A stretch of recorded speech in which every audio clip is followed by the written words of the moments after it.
A Isca de Satanás, John Bevere, capítulo 9, a rocha da ofensa. Em 1 Pedro 2, versículo 6 ao 8, fala: Eis que põe em Sião a pedra angular, eleita e preciosa, e que nela crer não será de modo algum envergonhado. Para vós outros, portanto, os que credes, é a preciosidade, mas para os descrentes, a pedra que os construtores rejeitaram, essa veio a ser a principal pedra angular, e pedra de tropeço e rocha de ofensa. São estes os que tropeçam na palavra, sendo desobedientes, para os que também foram postos. Hoje, o significado da palavra crer tem sido enfraquecido. Aos olhos da maioria, esta palavra passou a significar o simples reconhecimento de um determinado fato. O principal elemento do crer é a obediência, porque como é que você pode dizer que crê se aquilo que você crê não está de acordo com as suas atitudes? A palavra fala que a fé sem ação, ela é inexistente. Jesus e as ofensas. Jesus denunciou os fariseus, ele virou a mesa dos cambistas, ele chegou lá para aquele cara que disse: Jesus, eu quero seguir você. Aí ele disse: me segue.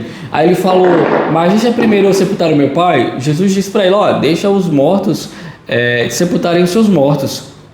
E o que acontece? Jesus, ele não se esquivou da ofensa. Agora aqui nessa parte do livro, ele vai falar quando que ofender é necessário.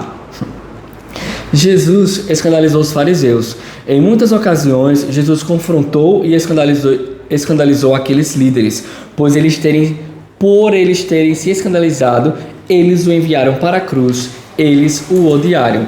Jesus demonstrou que as ofensas, que os escândalos, na verdade, removerão aqueles que não foram verdadeiramente plantados pelo Pai. Permaneça na sua autoridade ou outra pessoa a tirará de você e a usará contra você. Ele fala aqui o seguinte: quando você recebe de Deus uma autoridade, uma verdade, uma revelação, e você está numa posição de liderança, se você não fornece para os seus membros e as pessoas que são lideradas por você essa firmeza, se você não usa a firmeza que Deus te deu para liderar, confrontar as pessoas, outras pessoas vão ter essa liberdade de você e vai usar contra você. Jesus não se permitia ser controlado pelos outros. Ele falava a verdade, mesmo que isso significasse o confronto e, finalmente, o escândalo. Se você deseja a aprovação dos homens, a unção de Deus não pode cair sobre você. Você precisa se propor em seu coração a falar a palavra de Deus e a fazer a sua vontade, mesmo correndo o risco de ofender e escandalizar as pessoas. Jesus escandalizou as pessoas da sua própria cidade natal. Em Mateus 13, 55 e 57 fala: Não é este o filho do carpinteiro? Não se chama sua mãe Maria e seus irmãos Tiago, José, Simão e Judas? Não vivem entre nós todas as suas irmãs? De onde lhe vem posto isto? E escandalizavam-se nele. Jesus, porém, lhes disse: Não há profeta sem honra, senão na sua terra e na sua casa. Mais uma vez, Jesus não comprometeu a verdade para impedir que eles se escandalizassem e se ofendessem. Marcos 13, 21, 31 e 35 fala: E quando os parentes de Jesus ouviram isto, saíram para o prender, porque diziam: está fora de si. Nisto chegaram sua mãe e seus irmãos, e tendo ficado do lado de fora, mandaram chamá-lo. Muita gente estava sentada ao redor dele e lhe disseram: olha, tua mãe e teus irmãos estão lá fora à tua procura. Então ele respondeu dizendo: quem é minha mãe e meus irmãos? E correndo olhar pelos que estavam assentados ao redor, disse: eis minha mãe e meus irmãos. Portanto, aquele que fizer a vontade de Deus, esse é meu irmão, irmã e mãe. A sua própria família pensou que ele estava fora de si e queria prendê-lo. Mas por causa da sua obediência ao Pai, todos eles terminaram sendo salvos e estavam no aposento alto no dia de Pentecostes, a família de Jesus. Se fizermos concessões com o que Deus nos diz para agradar a nossa família, perderemos o óleo fresco em nossas vidas e os impediremos de serem libertos. Jesus escandalizou a sua própria equipe. No João 6, 61 e 66, diz: muitos dos seus discípulos, tendo ouvido tais palavras, disseram: duro é este discurso, quem o pode ouvir? Mas Jesus, sabendo por si mesmo que eles murmuravam a respeito de suas palavras, interpelou-os: isto vos escandaliza? À vista disso, muitos de seus discípulos o abandonaram e já não andava com ele. Jesus escandalizou alguns de seus amigos mais próximos, porque Lázaro morreu, ele não foi lá quando ele foi chamado, só chegou depois, E Marta e Maria, elas começaram a falar: Senhor, se você estivesse aqui, o Lázaro não teria morrido. Em outras palavras, elas estavam dizendo: por que o Senhor não veio imediatamente? O Senhor poderia tê-lo salvo, ele estaria aqui com a gente vivo, mas o Senhor demorou para chegar.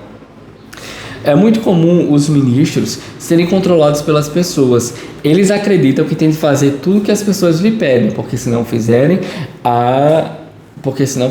as pessoas vão ficar de mal e vão se afastar da liderança delas. Jesus escandalizou João Batista. João Batista, ele veio à frente de Jesus, pregou, viveu uma vida correta, digna, só que acontece, ele acaba sendo preso. E num momento ali de frustração, ele chega e manda para os discípulos dele, né? E até Jesus perguntar para ele: é você o que havia prometido ou nós teremos que esperar outro?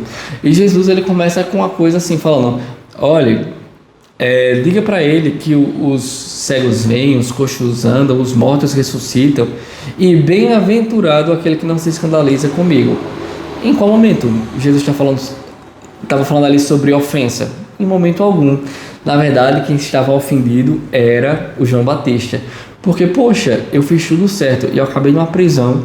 Eu vim aqui preparando o caminho, mas e aí? Cadê você? É pesado. A gente fica pensando assim hoje, lendo as escrituras: meu Deus, por que fulano age desse jeito? Mas como é que seríamos nós no lugar dele? Nós no lugar de João Batista? Poxa, eu fiz tudo certo. Eu abdiquei da minha vida. Não comi certos tipos de alimento, vivi uma vida toda restrita para preparar o caminho, pregar o evangelho, que viria um que batizaria com fogo, e eu acabo aqui numa prisão. Pesado. Ofensas sem desculpas. Do mesmo modo, se vamos obedecer ao Espírito de Deus, as pessoas se ofenderão conosco. Alguns não compreenderão quando você se mover com o Espírito. Não permita que a reação desagradável das pessoas o detenha de fazer o que você sabe em seu coração que é a verdade. Não impeça o fluir do Espírito pelos desejos dos homens. Quando vivemos para a vontade de Deus, não mais realizaremos os desejos dos homens. O resultado é que sofreremos na carne. Jesus sofreu a sua maior oposição por parte dos líderes religiosos. Se alguém desafia a verdade do Evangelho, é hora de partir para a ofensiva sem desculpas. Precisamos determinar em nosso coração que obedeceremos ao Espírito de Deus, independente do preço a ser pago.